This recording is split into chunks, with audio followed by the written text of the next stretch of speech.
Bonjour à toutes et à tous, bienvenue sur ma chaîne pour cette nouvelle vidéo haute en couleurs et riche d'enseignements pour qui saura lire entre les lignes. Aujourd'hui je me propose d'expliquer d'une perspective raisonnée, en réconciliant mysticisme et science, ce qu'est véritablement la magie, ou l'art vibratoire des énergies par excellence. On entend tout et n'importe quoi sur la magie, surtout depuis la vague New Age des années 2000. Séries, films fantastiques et science-fiction desservent également, évidemment, grandement ce domaine afin d'écarter les vraies âmes anciennement initiées de la vraie connaissance occulte et ainsi d'empêcher de reprendre contact avec leur pouvoir acquis, notamment auprès des dieux et déesses d'Orient, du temps merveilleux de l'Atlantide.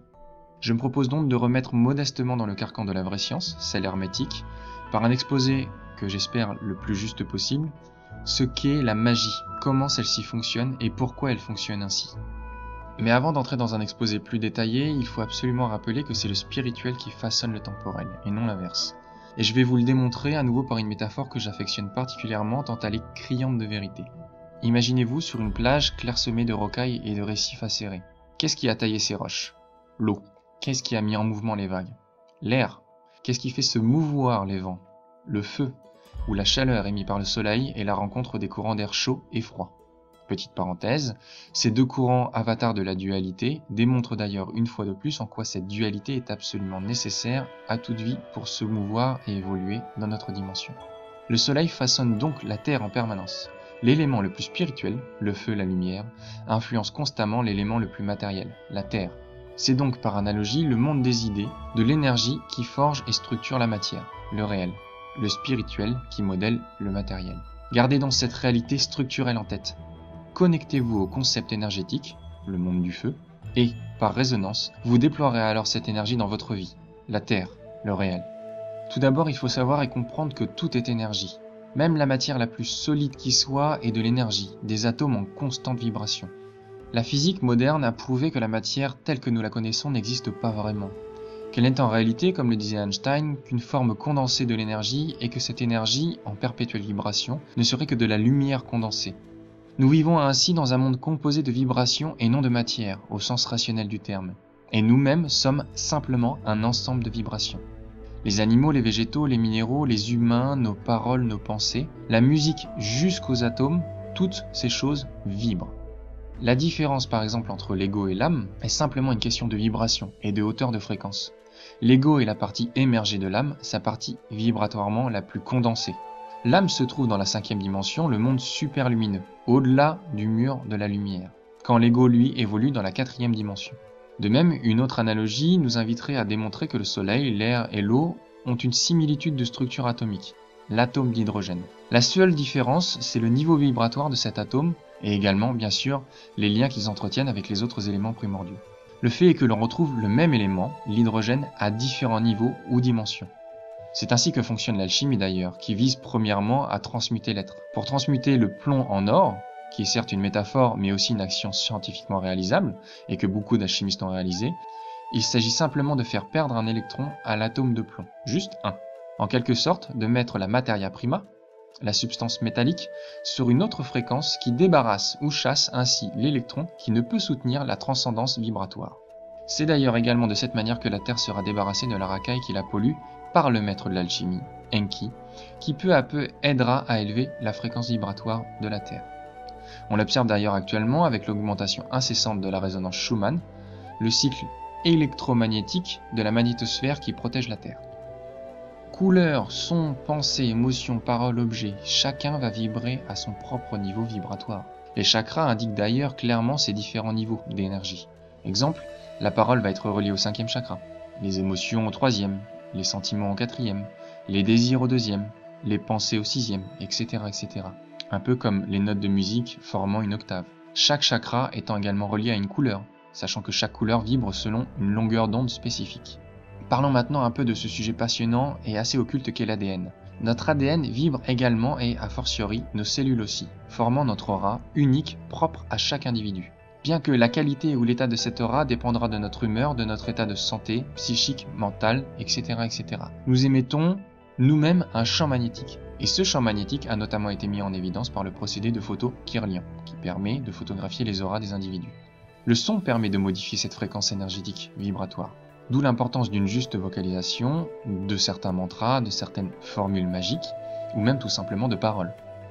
Les différents plans de réalité ou dimensions sont liés à la qualité de l'énergie, à sa fréquence, sa sonorité ou vitesse de rotation des corpuscules qui la composent. La cinquième dimension ou le monde superlumineux, qui est lui au-delà de la vitesse de la lumière, c'est-à-dire celle où le temps et l'espace sont confondus. L'astral est un autre plan de réalité par exemple, à l'intérieur duquel il existe un bas et un haut astral, où la notion du temps également est liée au degré de l'énergie, à un niveau de raffinement particulier des particules qui composent l'astral. Enfin, pour terminer cette introduction, il faut comprendre que l'énergie émet à la fois un son, mais en même temps contient des informations. Ce qui explique pourquoi certains thérapeutes, seulement en posant les mains au-dessus du corps, peuvent sentir la vibration de la souffrance et l'information de la nature de cette souffrance. Vous voyez certains magnétiseurs par exemple. La science quantique, développée depuis une vingtaine d'années, nous donne, par le prisme de la raison, la clé quant à la véritable nature de la magie. Tenez-vous bien, les scientifiques travaillant sur la physique quantique ont découvert que l'observateur pouvait influencer l'expérience. Comme une image vaut mieux qu'un long discours, je vous propose de concrétiser cette idée par une vidéo pédagogique sur cette notion d'influence de la pensée sur la matière. Et ici nous avons le grand-père de tous les mystères quantiques, l'expérience de la double rainure. Pour comprendre cette expérience, d'abord nous devons voir comment jouent les particules ou les petites boules de masse. Pour l'instant, si on tire au hasard un petit objet, des billes par exemple vers l'écran, on voit comment se reflète un patron dans le mur de derrière, dans lequel il a rebondi et s'arrête. Là, si on ajoute une autre rainure, ce qui est logique est de voir une deuxième tranche sur la droite. Maintenant, tentons avec des vagues. Les vagues arrivent à la rainure, se propagent et arrivent au mur de derrière, où elles acquièrent plus d'intensité, juste en face de la rainure. La tranche resplendissante démontre précisément cette intensité supérieure. C'est un effet qui ressemble à la tranche que dessinent les billes. Mais, quand on y ajoute la deuxième rainure, une chose différente se produit. Si la partie supérieure d'une vague tape avec la partie inférieure d'une autre, elles s'éliminent entre elles. De cette façon, sur le mur, on obtient un patron d'interférence. Là où les deux parties supérieures s'entrechoquent, il y a plus d'intensité, des lignes resplendissantes. Et là où elles s'éliminent, il n'y a rien. Ainsi, quand on lance quelque chose, ou en d'autres mots, matière, au travers de deux rainures, nous obtenons ceci, deux tranches d'un coup. Mais avec des vagues, le résultat est un patron d'interférence, comprenant beaucoup de tranches. Très bien pour l'instant. Là, nous allons nous faire les quantiques.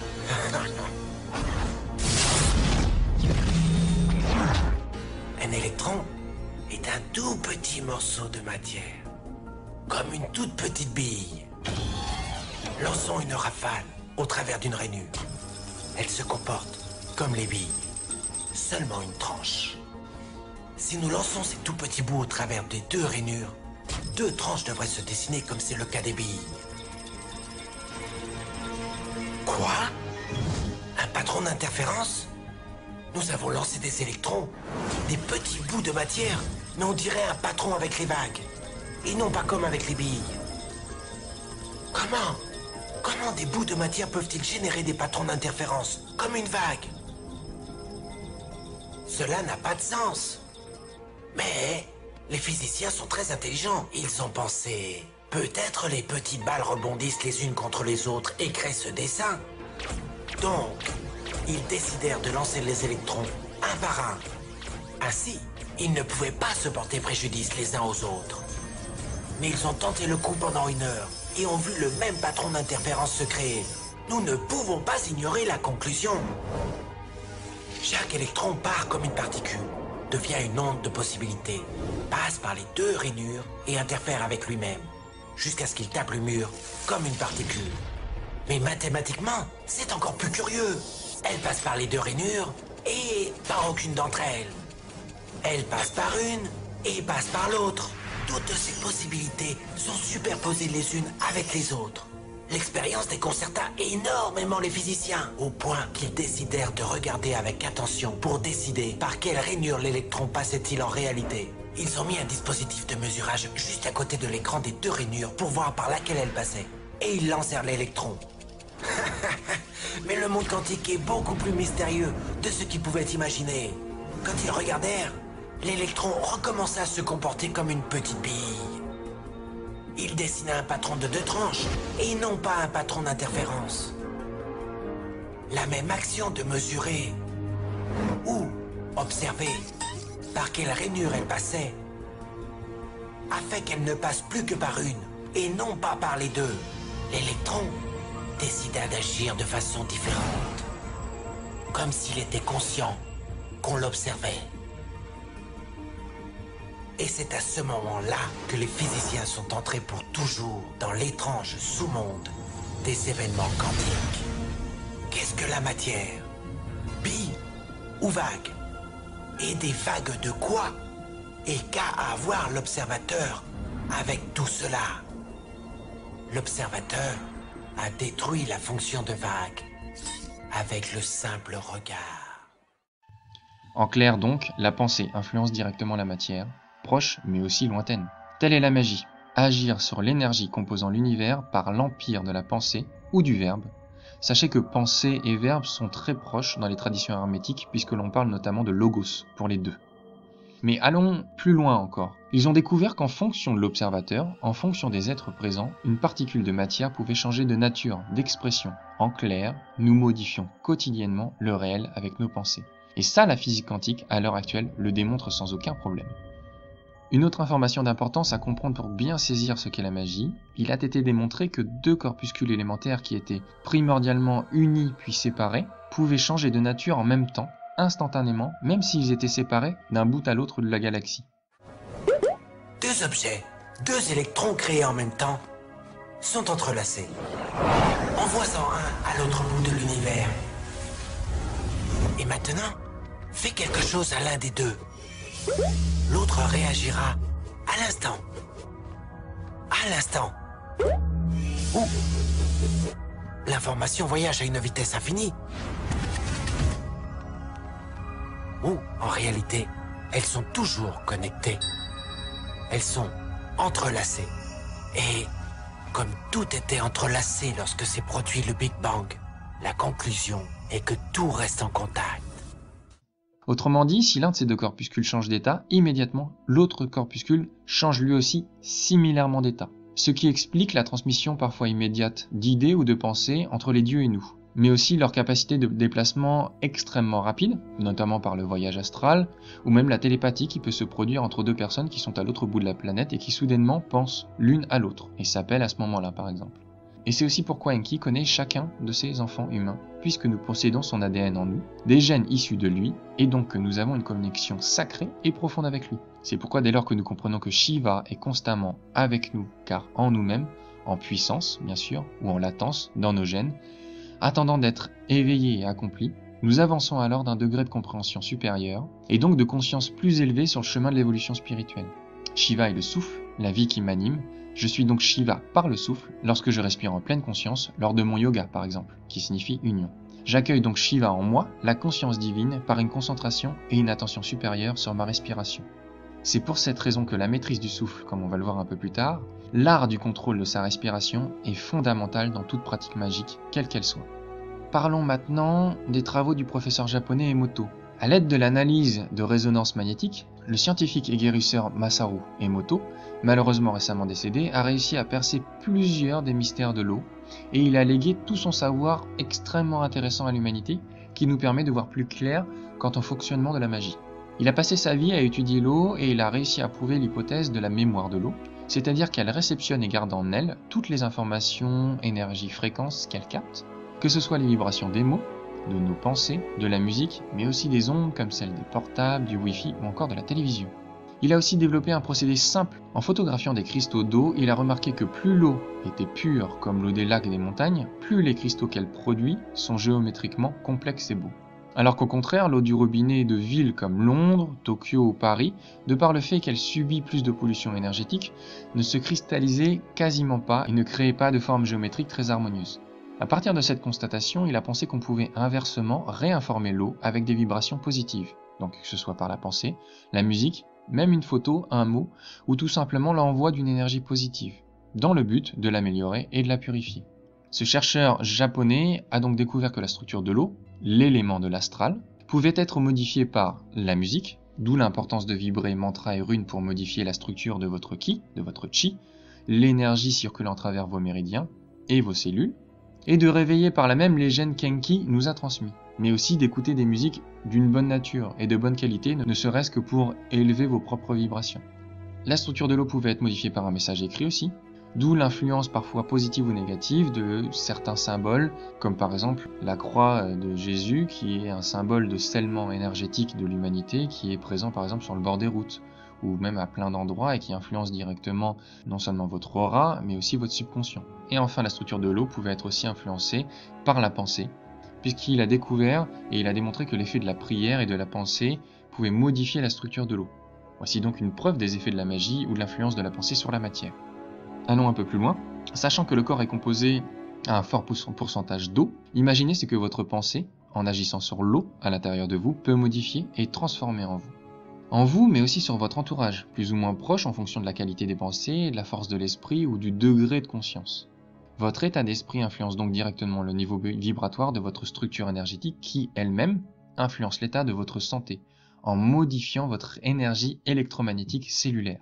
Cette découverte implique non seulement qu'il faut respecter cet élément dans son milieu naturel, mais également dans notre corps, car si l'eau a une mémoire et que l'être humain en est composé à un grand pourcentage, nous devrions donc lui apporter de bonnes informations vibratoires et énergétiques. Que ce soit les images que l'on regarde, les sons que l'on écoute, les paroles que l'on prononce, les aliments que l'on ingère, très important, ou même nos propres pensées, afin qu'elles augmentent notre taux vibratoire et que l'eau puisse jouer comme il se doit son rôle de dissolvant en nettoyant et désintoxiquant chaque cellule de votre corps. Mais cela va plus loin en réalité, car l'hydrogène étant partout, cette structure atomique qui relie tout dans l'univers, et l'eau étant toujours présente dans l'air, en réalité vous avez donc une influence permanente sur vous-même et votre environnement par votre pensée et vos paroles. Et là on arrive à comprendre comment la magie fonctionne vraiment. La magie qui est la science et l'art vibratoire de la manipulation des énergies. Un petit exemple de cette influence de la pensée. Dans les années 2000, une expérience sur les effets de la méditation à grande échelle avait été effectuée à New York, visant à réunir un grand nombre d'individus pour méditer sur le principe de la paix et surtout de la non-violence. Résultat, sur le mois où l'expérience avait été menée, le taux de criminalité avait baissé de plus de 30% par rapport à la moyenne. On pourrait donc en déduire que les pensées des méditants ont directement influencé la matière alentour, composée d'atomes d'hydrogène, restructurés par les prières et les pensées de ceux qui méditaient, mais peut-être également l'eau contenue dans le corps des habitants de New York. Nous utilisons en réalité la magie au quotidien, mais nous ne nous en rendons souvent pas compte. Certains parlent également de loi de l'attraction, ou la capacité d'attirer à soi dans sa vie par le magnétisme du champ vibratoire de l'aura, précisément ce que nous désirons par nos pensées, amplifié notamment par l'énergie de nos sentiments. En sachant cependant que cette loi ne fonctionne bien évidemment que pour les personnes à l'aura extrêmement solide et vibratoirement élevée, pas pour la plupart des personnes qui vivent avec une aura en miettes, un troisième chakra abîmé et donc un corps astral abîmé et avec incapable de magnétiser quelque vœu que ce soit dans leur vie. C'est le cas notamment pour ceux dont les énergies sont polluées par le tabagisme ou l'alcoolisme ou toute forme d'addiction et notamment certaines drogues qui fragilisent énormément l'aura. Et c'est pour cette raison que les dieux exècrent toute forme d'addiction, qui nous rendent esclaves d'une condition de faiblesse ou qui offrent parfois, pour certaines drogues, des ouvertures spirituelles artificielles et des pouvoirs psychiques, malheureusement en leasing, qui ne sont pas des vrais pouvoirs psychiques. Mais revenons à la magie au quotidien. Combien de personnes, dès qu'ils sentent un petit mal de gorge, se disent malades et ne manquent pas de tomber dans le mal qu'ils ont peut-être, non pas créé, mais favorisé par un terrain psychique négatif, fataliste, voire délétère. Combien de personnes à l'opposé, utilisant une attitude positive, parviennent, eux, à surmonter les obstacles de la vie presque miraculeusement. Intéressez-vous à l'effet placebo, ou cette capacité étonnante du corps lorsqu'il est persuadé qu'il va guérir, de guérir par lui-même. L'effet placebo, c'est tout simplement un procédé magique qui permet d'influencer directement votre structure énergétique. Une augmentation notamment de votre énergie vitale et des vibrations de votre corps éthérique par votre mental. Beaucoup de personnes utilisent ainsi la magie de l'autosuggestion au quotidien sans même s'en rendre compte. Pour détruire une mauvaise période de vibration, nous explique le Kybalion, mettez en activité le principe de polarité et concentrez votre pensée sur le pôle opposé de celui que vous voulez annihiler. Tuez l'indésirable en modifiant sa polarité. Ces personnes qui utilisent l'autosuggestion utilisent alors au mieux leur cerveau droit pour pirater les programmations défaitistes du cerveau gauche et sortir vainqueurs des pièges d'Anu sans vraiment comprendre ni pourquoi ni comment. Mais c'est une forme de magie. Mais parlons aussi d'une autre forme de magie, le magnétisme humain. Les magnétiseurs utilisent par les mains ou leur corps éthérique leur capacité de saisir l'énergie et de l'évacuer, de la faire mouvoir, d'ouvrir des portes pour que circule à nouveau l'énergie. Car c'est ainsi qu'est définie la maladie dans l'énergétique orientale comme la médecine traditionnelle chinoise. La maladie, c'est dû à une cristallisation, un blocage qui empêche alors l'énergie de circuler librement et convenablement. La bonne santé, c'est simplement l'énergie qui circule bien à l'intérieur de vous. Pour en revenir aux pouvoirs tels que le magnétisme, beaucoup de personnes utilisent cette capacité au quotidien sans même s'en rendre compte. Exemple, lorsqu'une mère va déposer juste un baiser sur une blessure ou frotter une ecchymose pour apaiser le mal, c'est de la magie. A contrario, vous allez aussi ressentir d'autres personnes qui, elles, sont des vampires énergétiques. Vous allez le sentir, des personnes qui sont toxiques, qui sont près de vous et vous sentez, vous avez cette impression horrible et viscérale qu'ils vous pompent votre énergie, littéralement. Et effectivement, souvent, entre deux auras, c'est ce qui se passe. Enfin, pour terminer, une dernière forme de magie, celle qu'utilise notamment le chamanisme, à savoir la connexion énergétique d'un être à un concept énergétique puissant par un symbole incarnant ce concept ou représentant une porte vers cette énergie. Si un chaman dépose sur son autel une plume d'aigle, c'est pour se connecter à cette idée d'élévation spirituelle que représente cet animal. Ou encore une pomme de pin qui va, elle, incarner la symbolique magique de la spirale, celle de l'évolution ou de la transcendance. Beaucoup d'individus, par des symboles qu'ils portent par exemple en bijoux, se connectent ainsi avec un concept énergétique sans même le savoir. Allons maintenant un peu plus loin et parlons à présent du son, et plus précisément des effets du son sur la structure de la matière. Le brillant écrivain allemand Wolfgang von Goethe déclara « L'onde est le phénomène originel qui a engendré le monde. » La cymatique est l'étude du son visible. Le mot cymatique vient de la racine du mot grec cyma qui signifie onde ou vibration.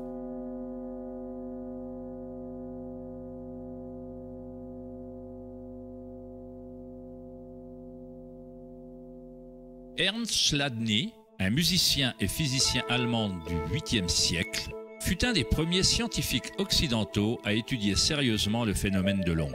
Chladni découvrit qu'en versant du sable sur des plaques de métal et en les faisant ensuite vibrer avec un archet de violon, le sable se regroupe en modèles. Différentes formes géométriques se dessinent selon la vibration produite. Chladni archiva un catalogue entier de ces formes qu'on désigne sous le nom des figures de Chladni. On peut trouver un grand nombre de ces modèles dans le monde naturel, comme les taches sur la tortue ou les modèles tachetés des léopards.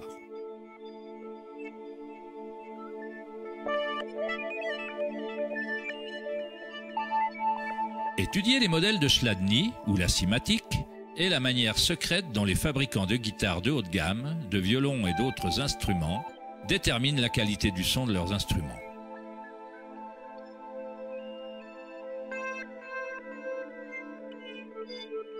Dans les années 60, Hans Jenny a développé le travail de Chladni en utilisant des fluides variés et l'amplification électronique pour créer des fréquences sonores et les a surnommées cymatiques.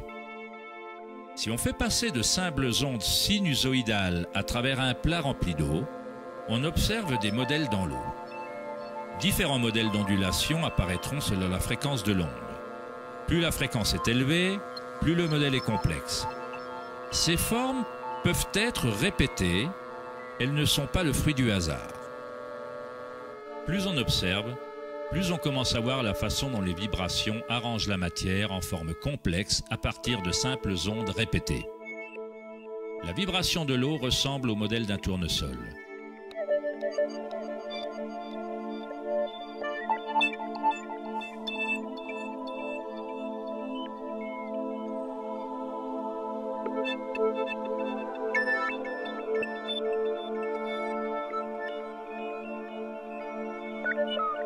On obtient un modèle différent en changeant simplement la fréquence du son.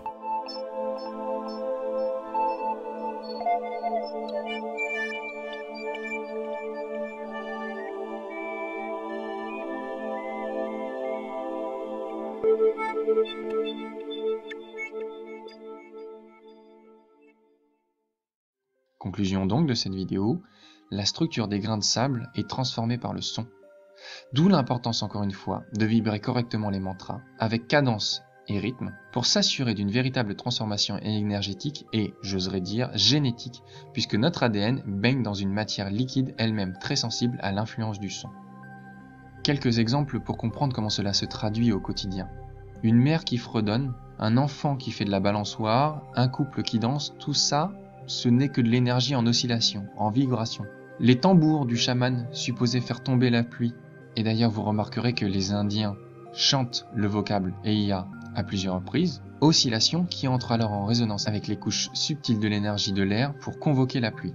Et vous remarquerez que Eya, c'est l'un des noms d'Enki, celui dont la maison est d'eau, le Verseau. Mais on peut le voir aussi dans d'autres situations. Je vous donne d'autres exemples d'influence énergétique du son sur la matière. Le Haka par exemple des All Blacks, qui est, rappelons-le, une danse guerrière et un chant tribal assez mystique. Par cette danse, l'égrégore solidaire des joueurs répandent autour d'eux, durant tout le jeu, cette énergie guerrière, cette énergie de victoire.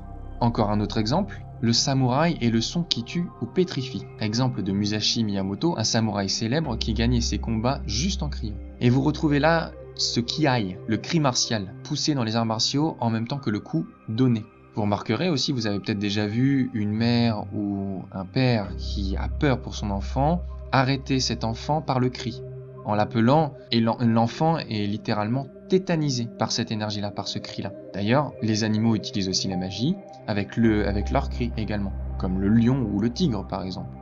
Les exemples d'usage du son et de l'énergie avec sont légion.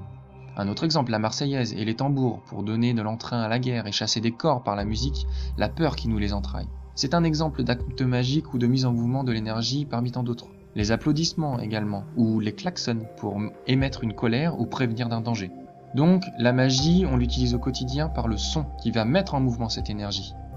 Vibrer un mantra, une pensée sur un rythme soutenu finit ainsi par ancrer cette énergie et ce concept dans votre vie, en faisant descendre l'énergie des corps les plus subtils aux corps les plus physiques. Un peu comme la pluie qui se condense dans les hauteurs du ciel avant de tomber à terre. Tous ceux qui étudieront attentivement le cycle de l'eau, vous trouverez là un système analogique très intéressant pour comprendre comment fonctionne la cyclologie de l'énergie, et notamment la manière dont fonctionne l'incarnation et la réincarnation.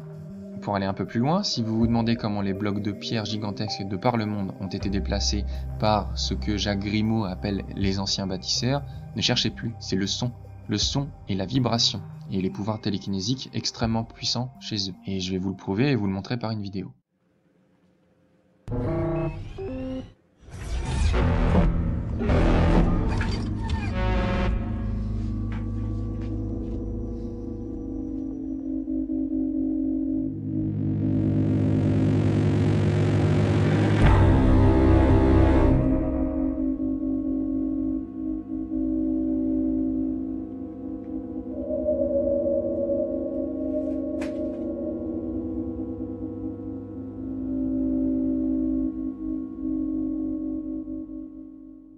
Something, dude. So that's just a styrofoam ball. Styrofoam ball, and the spoon has all those slots in it, so the sound passes right through it. No way. And then I can just... And by sound you mean pressure. Yeah, the sound waves, which are pressure waves. I mean, but you can see the wavelength spacing basically between these. That's stinking awesome. You may have seen sound drawn like this, but it's a bit too simplified. A real sound wave actually looks like this. The bright parts are the higher pressure and the darker parts are the low pressure. These ripples move along at the speed of sound. When you have two identical sound waves and you line them up just right, they no longer act like waves moving across the room. If you have a wave coming from this side and another wave coming from the other side, they become what's called a standing wave. You get a spot right here where there's a pressure flipping on and off, and a spot right here where the pressure isn't changing at all. There's no oscillation. If you flip this thing upright and then you put something tiny right inside that little pocket, you can use that air pressure to bump something up against the force of gravity. So it ends up looking like this ping pong paddle. The particle wants to drop, but it keeps getting knocked back up by the high pressure wave below it. And that is acoustic levitation. So if it works with foam, it should work with water, right? Anthony uses a syringe to balance little drops of water on top of that oscillating wave. Just like the ping pong ball, you can see it bouncing up and down. Le son donc correctement appliqué permet de mettre l'énergie en mouvement et de contrôler la matière. Vous voyez comment les pierres lévitent simplement grâce au son. Et voilà comment les dieux construisent et ont construit les édifices cyclopéens présents partout sur Terre. Voilà comment les statues de l'île de Pâques ou les pyramides ont été construites, par la force du verbe, par les pouvoirs télékinésiques prodigieux des dieux. Et d'ailleurs, certains Européens qui ont les premiers visité des moines tibétains de l'Himalaya ont été témoins de prouesses étonnantes de lévitation de pierres juste grâce à un cercle de musiciens jouant en rythme du tambour. J'aimerais maintenant vous montrer l'effet de l'énergie contrôlée par le son et la volonté sur le corps, autrement dit, de la véritable magie en action, pour vous démontrer que ce n'est pas juste une chimère ou une vision agréable de l'esprit. Il y a 3 praticiens, 3 personnes entraînées à sentir dans leur cœur exactement le sentiment qu'il faut et à imaginer la femme comme si elle avait déjà été guérie. Ils imaginent la femme comme si elle avait déjà été guérie.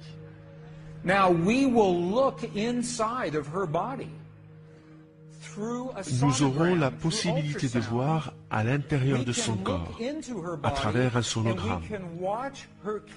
À travers des ultrasons, nous verrons l'intérieur de son corps et regarderons son cancer disparaître en 3 minutes grâce à un langage qui guérit.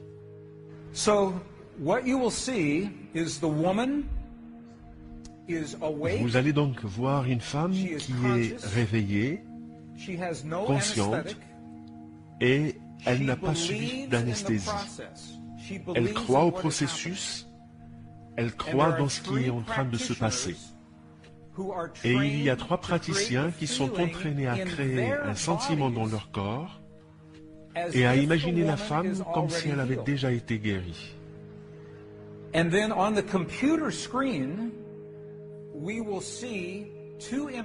Ensuite, sur l'écran de l'ordinateur, nous verrons 2 séquences. Une séquence filmée avant la guérison, une séquence filmée en temps réel qui permet de voir la guérison en direct.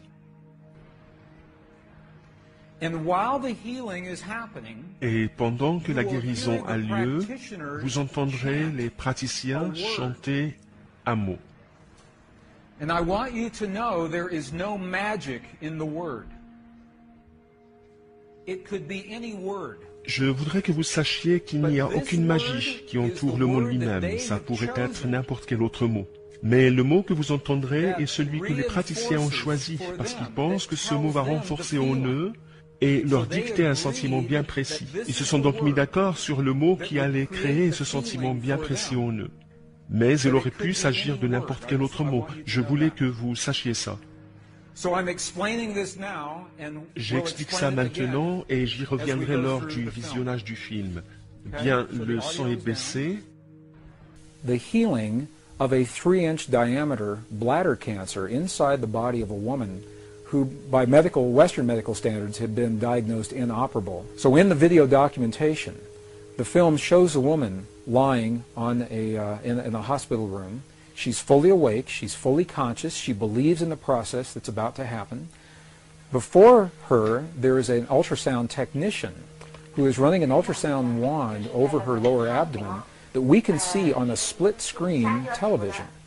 And on the left-hand side of the screen, they do a snapshot, a freeze frame of an instant in time for reference, so we can see what her condition looked like in that instant in time. On the right-hand side of the screen, we are able to watch real time as 3 practitioners stand behind her, working with the energy in her body and with the feelings in their bodies. And what they do is they begin to chant a word that to them they've agreed upon, that reinforces the feeling within them that she's already healed. The chant essentially says already healed, already done. And as they begin to have this feeling and to say these words among themselves, on the computer screen, on the television screen, we can watch in real time this cancerous tumor as it disappears in less than 3 minutes real time. It's not like time-lapse on a documentary where you see a rose unfold in 30 seconds in something that normally takes days. This literally happens in less than 3 minutes. Her body responded to the feelings of the practitioners who were trained to have the kinds of feelings that they were having. Okay. This is 2 minutes, 40 Bien, seconds. 2 minutes et 40 secondes se sont écoulées. Ce que vous voyez là, à gauche, c'est la tumeur de référence. Et sur la droite, on voit que la tumeur est partie. Dans la façon occidentale de penser, il s'agit là d'un miracle, parce que la science occidentale n'a pas compris qu'il existe un champ qui connecte le tout, et elle n'a pas compris qu'il existe un langage pour parler à ce champ. Une fois qu'on a compris comment ça marche, ce n'est plus un miracle, mais une technologie. Bien, le mot utilisé, wassa, librement traduit, signifie « c'est déjà arrivé », c'est déjà fait. Dans leur esprit, comme dans leur cœur, les praticiens font comme si la guérison avait déjà eu lieu. Non pas qu'elle va avoir lieu, qu'elle était sur le point d'avoir lieu, ou que c'est quelque chose qui va avoir lieu dans le temps, mais comme si la guérison avait déjà eu lieu. Dans cette vidéo, la tumeur cancéreuse, ne pouvant supporter l'élévation de l'énergie, est dissoute, déstructurée et donc annihilée. C'est probablement par analogie ce qui se produira pour les sbires d'Anu, ainsi que tous ceux qui n'auront pas travaillé pour élever suffisamment leur fréquence vibratoire. Leur structure énergétique ne pourra pas supporter le choc de l'élévation vibratoire de la Terre. Parlons juste succinctement de Nikola Tesla et de l'une de ses expériences, un personnage d'ailleurs que je vous invite vivement à étudier tant sa vie que ses œuvres. Il fut certainement l'un des savants maudits qui comprit le mieux la manière dont l'énergie, présente partout autour de nous, pouvait être utilisée pour le bien de l'humanité. Tesla, à l'aide d'une machine à percussion, était parvenu à faire trembler une structure métallique gigantesque, simplement en tapant au bon moment, de manière répétée, à la base de cette structure. Le principe est exactement le même qu'avec une balançoire que l'on pousse, aidant ainsi le balancier à chaque oscillation à aller de plus en plus vite.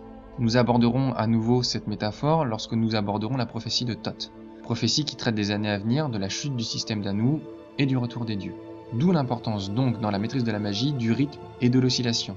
Et j'irai même plus loin, l'importance du rythme juste permettant l'explosion de l'énergie. Voyez vous-même par exemple l'orgasme, qui est un acte aussi magique, qui n'est permis que par un va-et-vient justement rythmé. Mais passons à un degré au-dessus et parlons plutôt des étonnants pouvoirs du Ki ou du Chi, ce fluide énergétique qui relie toute chose ici-bas, animant chaque être vivant et circulant à travers tous les êtres. Et par une vidéo que je vais vous montrer maintenant, vous allez voir et constater que tous les pouvoirs magiques dont on peut parler, que ce soit la pyrokinésie, la maîtrise de l'électricité et différents autres pouvoirs, sont des pouvoirs réels. La première fois que je l'ai rencontré, c'était au quartier chinois de la ville de Java, dans les années 80. Il ne voulait pas qu'on révèle son nom ou son adresse. Alors, on l'appelait JD, Jacques la Dynamo. Il n'était qu'un simple guérisseur, disait-il. Mais il avait cette capacité à produire une énergie puissante à partir de son corps, qu'il communiquait ensuite à ses patients. Parfois, il utilise des aiguilles, parfois juste ses mains. Il appelle cette énergie le Chi, une énergie si puissante qui fait appel à un assistant pour tenir les jambes des patients. Nous l'avions suivi durant des années dans ses tournées de guérison dans la ville de Java. Il refusait d'être filmé. Il disait que son pouvoir était le résultat d'un type de méditation rattaché à une ancienne tradition secrète. Et ce n'était que lorsque mon frère Lorne était allé le voir pour une grave infection à un œil qu'il avait finalement accepté d'être filmé en 1987.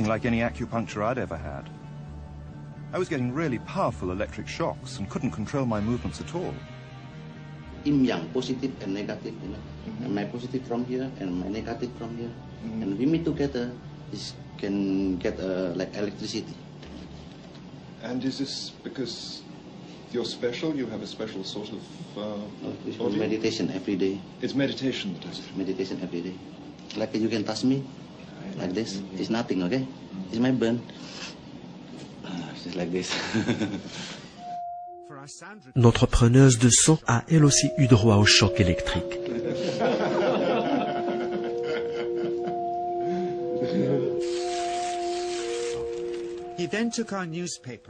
Il a ensuite pris un journal et nous a amenés dehors pour nous montrer qu'on pouvait également brûler un objet avec l'énergie Chi.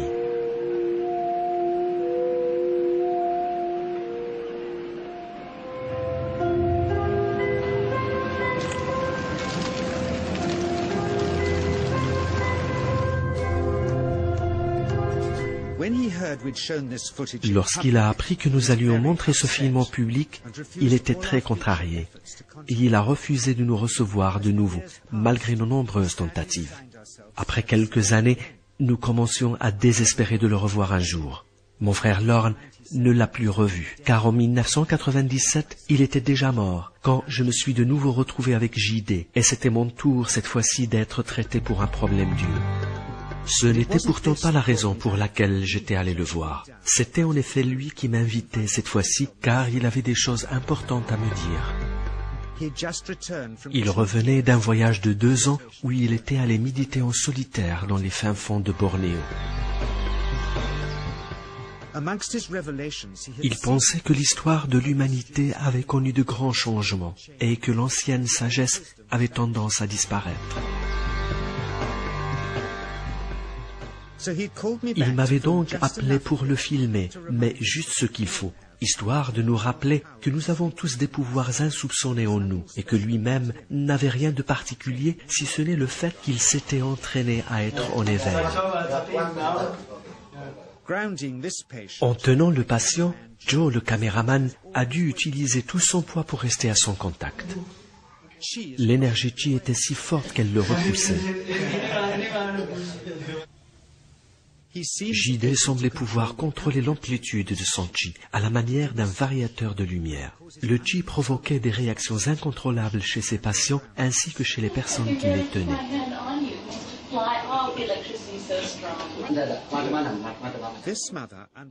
Cette maman recevait des décharges électriques chaque fois qu'elle touchait son enfant.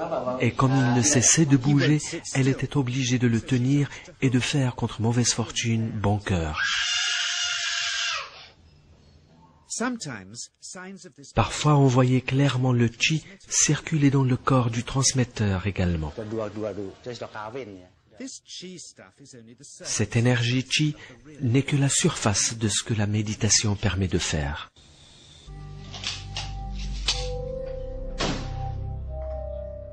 Le fait de projeter le chi dans la paume de la main peut également servir à résister à des balles en plomb, dit-il.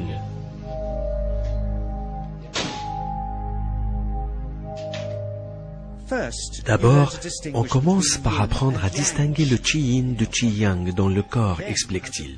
Ensuite, on apprend comment attirer le chi dans le chakra du nombril et enfin comment le projeter. Et c'est ce mélange proportionné du yin et du yang qui explique les différents effets, comme pousser ou tirer un objet ou y mettre le feu. Il a ensuite parlé de choses bizarres, en disant que le chi-yin était la clé d'accès au monde des esprits. Il existe une longue tradition en Indonésie qui voudrait que les poignards soient habités par des esprits. Les gens les apportent ici pour voir s'ils dansent. Dans ce cas précis, explique-t-il, ils ne travaillent pas avec un mélange d'énergie yin et yang, mais se contentent de créer un champ d'énergie yin dans lequel l'esprit se manifeste s'il est présent.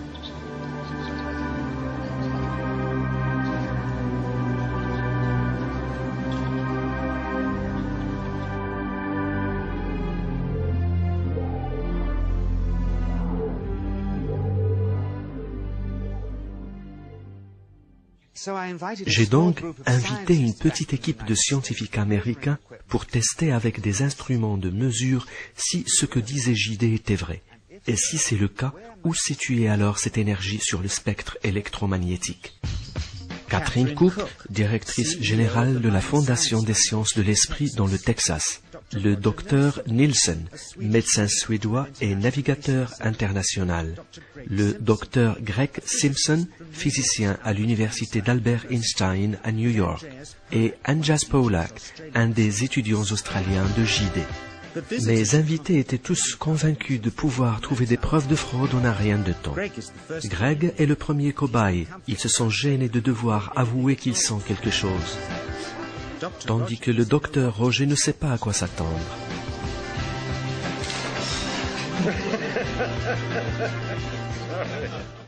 Et voilà qu'on sort un détecteur de métaux, comme ceux qu'on trouve dans les aéroports, pour voir si JD n'a pas un morceau de métal caché dans son corps. Et voilà maintenant un voltmètre pour tenter de mesurer le chi. Mais comment faire marcher tout cela? Où se trouve l'équivalent de la mise à terre? Quels en sont les paramètres? JD propose qu'on attache le voltmètre au niveau de son nombril, étant donné que son périnée, disait-il, représentait le pôle négatif et le chakra de son nombril le pôle positif. Mais toujours aucun signal côté voltmètre. Les membres de l'équipe continuent à recevoir des chocs électriques du bras de JD et ils ont les bons paramètres mais l'aiguille ne bouge toujours pas. JD explique que ce n'est pas de l'électricité mais du chi.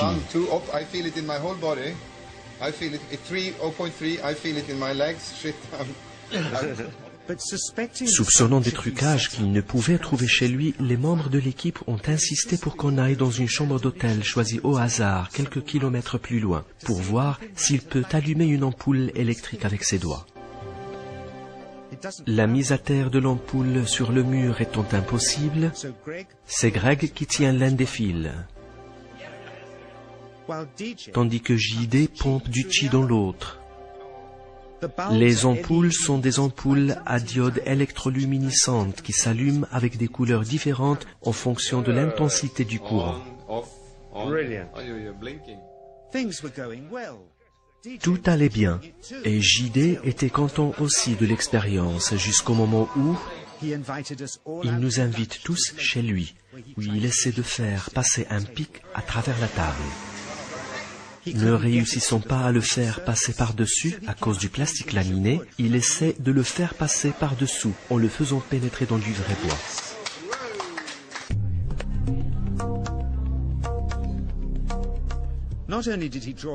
Non seulement il a saigné du doigt, mais l'éclat du pic a également blessé Allison sur le front. L'incident n'a pas été pris trop au sérieux ce soir-là, mais le lendemain matin, JD était une toute autre personne. Il paraissait retiré et contrarié. Son maître, bien que mort depuis longtemps, lui a parlé toute la nuit dans ses rêves, et il était, nous a-t-il dit, furieux contre lui, car il avait enfreint les règles strictes de sa secte, à savoir ne pas se donner en spectacle, ne pas faire du mal et ne pas déverser du sang. Toutes les expérimentations et tous les tournages devraient par conséquent prendre fin.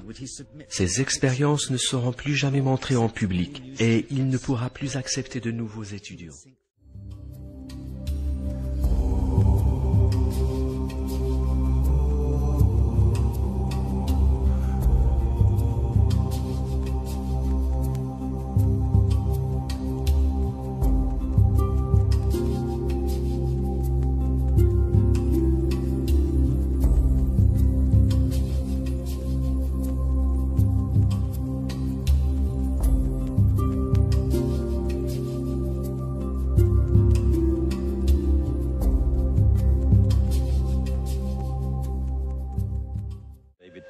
In China was here in Beijing at Purple Bamboo Park.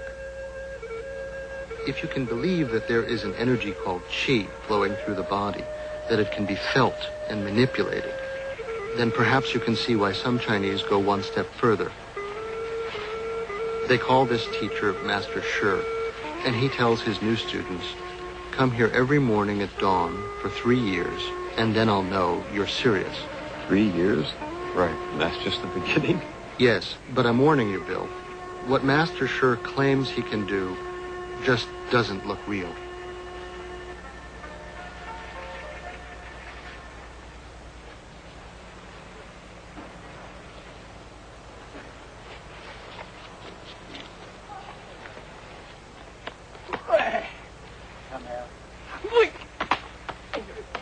What's going on here? Master Shi will tell you he just used qi to throw his student. This is where a lot of the Chinese stories come of all the martial art masters. They could emit energy, and it wasn't just their physical force that beat their opponents, it was their qi. But that goes against everything we know and understand in Western science. It defies the biophysical laws. This is where Chinese medicine takes a wide turn off of what we understand and accept in the West. 我用的是和谐的办法，我给它合上。我这里是一个我，那是一个石头，那分开。就是我的那个意念上那个地方去了。我的意念上那个去以后，我这个地方那个就是我的石子，这是我的曲子，我这也不使劲。 产生这个状态，这个不用力，不用力，没有用力，太极不用力的。没有太极发我，我明白。啊，发我是没有发我。我没有用力，我不是这么抓不动。这个我也告诉他，我是用那个思想，我的意念一动，我的意念是一种能量，一种东西在。你做这个的时候，你有什么感觉？多说是热的感觉还是电的感觉？没有感觉。没有感觉。这没有感觉是什么？太阳拉着地球转的时候，你有什么感觉呢？这个地磁场，你有什么感觉呢？你没有感觉的，因为它有一种平衡感。你别看老师隔着你打我。那就是你就他先退，然后你就棒他，实际上他就是退。I don't.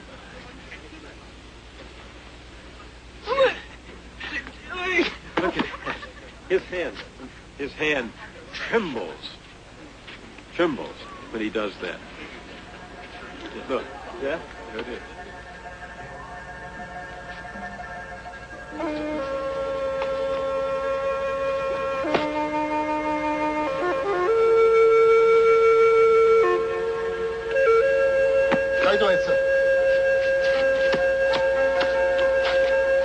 Oh.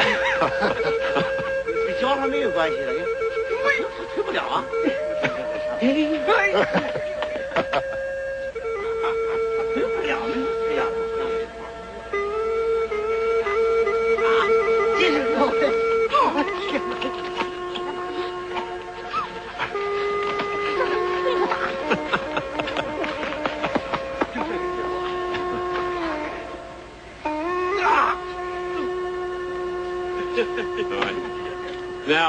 Now, as an American student here studying this, what's happening?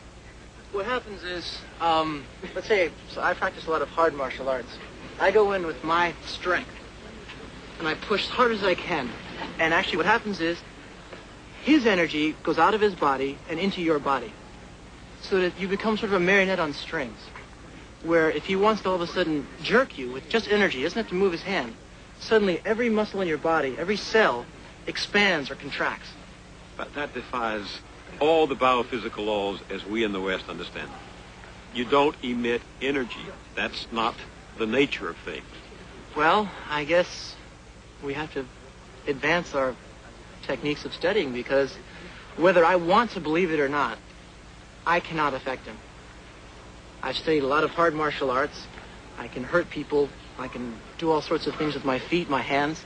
And there's nothing I can do to him. And the harder I use muscles, the more muscle I use, boxing, taekwondo, the more violence is directed back at me. Not by him, but my own violence. Try it one more time. Try to throw him. Millions of people are going to be watching, and I want to see you try to throw him. Really, this is for real. This is not a stunt. No stunt, and I wouldn't be here to waste my time if it was a stunt. And we haven't done this in 2 years together because the last time I did this with him, I got very hurt in my spine. How long have you studied here? I've been here now 4 years, studying with him every day. So if I can do what I'm doing now and affect him, upturn him, that means I've graduated to the next level and he would teach me something new. All right, let's see. So for me, it's very important that I do this, that I actually affect him. All right, let's see it.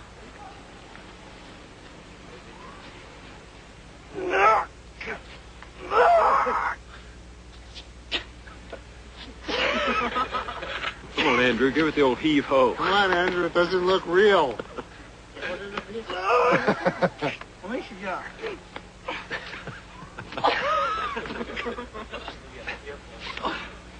So, you didn't do it. No, not yet. 4 more years. 4 more years. Par cette vidéo, vous pouvez donc voir que la magie est une réalité et pas un fantasme d'adolescent. Mais pour atteindre un tel niveau de maîtrise du ki, il faut une discipline de vie, une rigueur et un travail sur soi de longue haleine. Ce qui renvoie d'ailleurs parfaitement au monde d'Enki, où tout se mérite et rien ne tombe tout cru dans le bec. Où le terme de Dieu ne renvoie en réalité qu'à des êtres qui, à force de travail acharné sur eux-mêmes, sont parvenus à éveiller et faire monter leur Kundalini, et donc à immortaliser leur âme puis leur corps. Les dieux et déesses d'Orion sont des experts dans la maîtrise des éléments, dans l'utilisation de l'énergie électromagnétique, à un niveau qui dépasse notre entendement. Mais il n'y a pas de miracle chez Enki, ni de passe-droit, tout s'obtient par mérite et par travail acharné sur soi. Marduk, Thoth, Osiris, Thor et toutes les déesses d'Orion ont toutes et tous travaillé très dur pour obtenir les pouvoirs qui sont les leurs aujourd'hui. Et ce, avec une très grande conscience de la responsabilité d'avoir cette capacité, d'avoir ces pouvoirs entre leurs mains. Car effectivement, tout grand pouvoir implique une très grande responsabilité. Ce qui se produit actuellement sur Terre est un combat vibratoire de haut vol entre deux camps extrêmement puissants. Depuis 4000 ans, nous subissons, nous les enfants d'Enki, les foudres d'Anu, notamment par le pilier des 3 religions monothéistes. Les prières quotidiennes effectuées par ces 3 religions sont une manne d'énergie énorme pour l'égrégore d'Anu et pour ses serviteurs, nos geôliers, nos bourreaux à l'heure actuelle. Du son et une volonté mettant en action de l'énergie marquée par un but, nourrir Anu ou combattre Enki. La prière chrétienne par exemple, Amen, est un exemple de l'énergie utilisée pour émettre constamment une charge sur Amon, le fils d'Enki, qui s'est violemment opposé à son grand-père Anu, et qui a notamment décidé d'abandonner son trône légitime pour épouser une humaine, ce qui a rendu absolument fou Anu. Amen est donc une énergie détournée juste par une différence de son, juste un seul phonème. Et j'aimerais rappeler, pour parler des chrétiens, des musulmans ou des juifs, que ce n'est pas parce qu'un individu a de bonnes intentions que nécessairement son énergie se concrétisera dans de merveilleux effets énergétiques. On peut très bien être une âme d'une grande bonté, d'une grande bienveillance, et notre énergie peut très bien être récoltée et utilisée à des fins totalement contraires à la candeur de cette âme, de cette personne. C'est un peu la même chose avec notre argent et les impôts. Moi, je paye des impôts comme beaucoup, pourtant je ne décide pas dans quoi cet argent est placé, c'est hors de mon contrôle. Eh bien, il en est de même pour toutes les âmes qui prient dans les églises, lieux de culte, pour la plupart d'ailleurs construits sur d'anciens sites païens pour en bloquer les énergies. Donc, des âmes qui donnent en réalité leur énergie à l'égrégore d'Anu, tout simplement. Un peu comme un entonnoir qui réceptionne et regroupe les énergies. Une autre métaphore serait l'idée de récolte d'une main-d'œuvre qui ensuite ne décide en rien d'où sera vendue cette récolte, ni même si elle en profitera d'une manière ou d'une autre. Donc tristement, encore une grande partie d'âmes coincées dans l'égrégore d'Anu, qu'elles soient chrétiennes notamment ou perdues dans le New Age, comme la Wicca par exemple, eh bien donnent leur énergie à un dieu, à Anu, et à un groupe d'êtres, les Anunnaki conservateurs qu'ils soutiennent, qui travaillent depuis des millénaires au meilleur moyen de nous maintenir en esclavage, ignorants et surtout violemment opposés les uns aux autres. Parenthèse fermée. Un autre exemple d'un procédé magique effectué pendant des siècles pour briser les pouvoirs des enfants d'Enki, le baptême, ou l'immersion dans une eau chargée énergétiquement, et le signe de la croix qui permet notamment de fermer le 3e œil. Car la plupart des enfants, naturellement, possèdent un 3e œil ouvert, et c'est pour cette raison que très tôt, l'Église s'est attelée à le refermer, pour empêcher les âmes d'Enki de voir les auras et de se rendre compte des saletés qui contrôlaient et contrôlent encore à l'heure actuelle notre planète. Allons plus loin encore pour comprendre l'horreur de cette magie noire sur nos vies déversées au quotidien. Vous le savez probablement, une partie de l'élite mondialiste, à la solde d'Anu, pratique des rituels de sang, où sont sacrifiés dans d'horribles souffrances, très souvent des enfants. Il faut avoir conscience de cette réalité aussi, car l'histoire de notre humanité n'est pas toute rose. Il faut savoir que des dizaines de milliers de personnes disparaissent chaque année en Europe, et ne parlons même pas du reste du monde. On ne sait pas ce que deviennent ces personnes-là. Elles disparaissent comme ça, du jour au lendemain. Et que ces rituels réalisés à des moments énergétiques clés sont effectués pour bloquer les énergies d'Enki et de la Terre, à des lieux particuliers, souvent des points clés des lignes telluriques, pour abaisser les vibrations de la Terre. Faites l'expérience sur votre corps, appuyez fortement sur un point clé, et vous sentirez cette souffrance se répandre bien plus loin que le point de pression, le principe étant le même, mais à plus grande échelle. Mais d'autres formes de magie noire sont constamment à l'œuvre. Le projet HARP par exemple, créé à partir des travaux de Nikola Tesla, est un exemple des basses vibrations utilisées pour nous nuire, pour influencer l'esprit et détraquer le climat, le tissu quantique qui structure l'aura de la Terre, surtout en utilisant la magnétosphère comme caisse de résonance. Mais aussi les ondes Wi-Fi dans lesquelles nous baignons quotidiennement et qui, envoyées sur nous, fragilisent grandement notre aura, parce qu'elles dissolvent la structure de notre aura et dérèglent le champ magnétique humain. Les ondes du téléphone, pareil, qui causent une perméabilité de la barrière encéphalo-rachidienne. Et ce n'est qu'un petit exemple des horreurs qu'a pu faire Anu et ses sbires. Toutes les basses vibrations du quotidien, que ce soit les ondes radio, la musique basse fréquence des chanteurs pop portés au nu par l'industrie musicale, les ondes de la télévision, les néons même présents dans les magasins, notamment les supermarchés, etc., etc. Toutes ces vibrations ont pour but de nous affaiblir constamment, de nous fatiguer, de nous rendre apathiques, résignés, et surtout de perturber la solidité de notre aura pour que nous tombions plus facilement malades. Et donc que nous remplissions à la fois les poches de laboratoires pharmaceutiques, mais aussi que des êtres de basse fréquence, des vampires de l'astral, s'en viennent profiter de ces énergies délétères comme un bon petit déjeuner. Pour vous montrer à quel point les vibrations sont intimement liées avec votre état de santé, en 1992, Bruce Tainio a déterminé que la fréquence moyenne du corps humain pendant la journée était de 62 à 68 Hz, la fréquence corporelle saine est située entre 62 et 72 Hz, et lorsque la fréquence diminue, le système immunitaire, lui, est compromis. Si la fréquence descend à 58 Hz, les symptômes du rhume ou de la grippe apparaissent. À 55 Hz, les maladies comme le candida albicans surviennent, et plus bas, à 42 Hz, apparaissent des maladies telles que le cancer, qui est une cristallisation énergétique comme on a pu le voir dans la vidéo précédente. Allons juste encore un petit peu plus loin, et citons Goebbels, le bras droit d'Hitler, un homme de main d'Anou sur Terre, qui a dit « Contrôlez la musique et vous contrôlerez les esprits d'un peuple ». Sous le règne de Goebbels, étrangement, le La aurait été soi-disant modifié. Il serait passé à la fréquence 432 Hz au lieu de 440 Hz. Toute la musique moderne serait donc volontairement décalée et modifiée, précisément pour abaisser notre fréquence vibratoire au quotidien et donc notre énergie.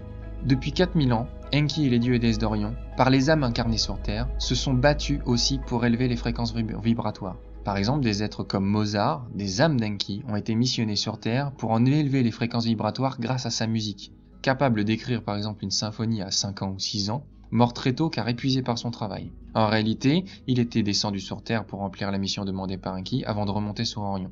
Lui, Vivaldi apparemment, et bien d'autres artistes, avaient pour but d'augmenter l'énergie vibratoire des humains grâce à la musique. Si vous êtes suffisamment attentif et concentré à l'écoute des musiques de Mozart, vous sentirez par exemple vos chakras s'éveiller et votre énergie s'élever. La sonothérapie et la sonologie, c'est donc l'une des sciences clés liées à la magie de très près. L'art de mettre l'énergie en mouvement, donc par le son, et notamment par la musique. Un autre exemple de ce combat vibratoire qui a lieu à l'heure actuelle, les pyramides créées par Thoth, se sont de plus en plus éveillées ces dernières années, et ce un peu partout dans le monde. Elles émettent une fréquence vibratoire, influencée par les énergies d'Orion, et c'est pour ça que certaines pyramides, comme les pyramides de Gizeh, sont alignées sur les étoiles d'Orion, pour avoir par géométrie sacrée, cette résonance magique avec les énergies d'Orion déversées sur Terre. Ces pyramides émettent donc une fréquence vibratoire qui élève les vibrations de la Terre, en répandant leur énergie par les lignes de lait sur toute la planète, combattant ainsi l'abaissement constant de l'énergie provoquée par Anu et sa clique. Cette élévation vibratoire est également liée à la résonance Schumann, la fréquence émise par la Terre qui ne cesse de s'amplifier depuis maintenant quelques années. En conclusion donc, je vous laisse méditer cette citation du Kybalion qui porte en elle son lot d'enseignements. La vraie transmutation hermétique est un art mental. Sous-entendu, la magie, la vraie, est un art qui prend son origine dans l'esprit, la volonté, démultipliée par le désir et l'intensité des émotions. Et c'est pour ça que les dieux et les déesses d'Orion et Enki sont des êtres de profonde émotion. Ils aiment profondément leurs enfants, ils vivent pleinement leurs émotions et ils les expriment pleinement, notamment à travers l'art. Ils n'ont aucun souci à exprimer leur amour, l'amour qu'ils ont pour leurs enfants ou pour leurs aimés, comme ils n'ont aucun souci à exprimer aussi la haine qu'ils ont pour leurs ennemis. Sans émotion, l'acte magique n'a qu'une portée bien faible, voire aucune portée. Et c'est d'ailleurs pour cette raison qu'Anu n'a eu de cesse que de mater ou renier, voire museler les émotions, en dissolvant notamment l'ego, comme c'est le cas dans la doctrine bouddhiste ou chrétienne. Sans émotion, sans rage d'entreprendre l'acte magique, l'énergie émise par la vibration n'a que peu d'impact, n'oubliez jamais cela. À vous maintenant d'entrer en profonde connexion avec vous-même pour définir au mieux cette volonté, à la source de votre mental, et la laisser influencer positivement tout le reste de votre vie, par vos pensées, vos paroles et vos actes. Je vous souhaite donc de merveilleuses énergies, prenez soin de vous, et je vous dis à très bientôt pour une prochaine vidéo. Voici ce qu'il faut retenir de toutes ces découvertes. Premièrement, que l'émotion change l'ADN dans notre corps. Vous l'avez vu ça, n'est-ce pas? L'émotion change l'ADN. Que l'ADN change la matière qui compose le monde. L'ADN change les photons, c'est-à-dire la matière qui compose notre monde. Maintenant, si vous barrez la phrase du milieu, nous nous retrouvons avec une phrase qui dit « L'émotion change la matière ». Et vous avez vu des expériences susceptibles de convaincre votre propre esprit. Lorsque le cœur ressent des sentiments de gratitude et d'appréciation, ces sentiments changent l'ADN, et l'ADN change la matière qui compose notre monde. Des sentiments de colère, de haine, de jalousie et de fureur changent aussi l'ADN, et cela affecte notre monde.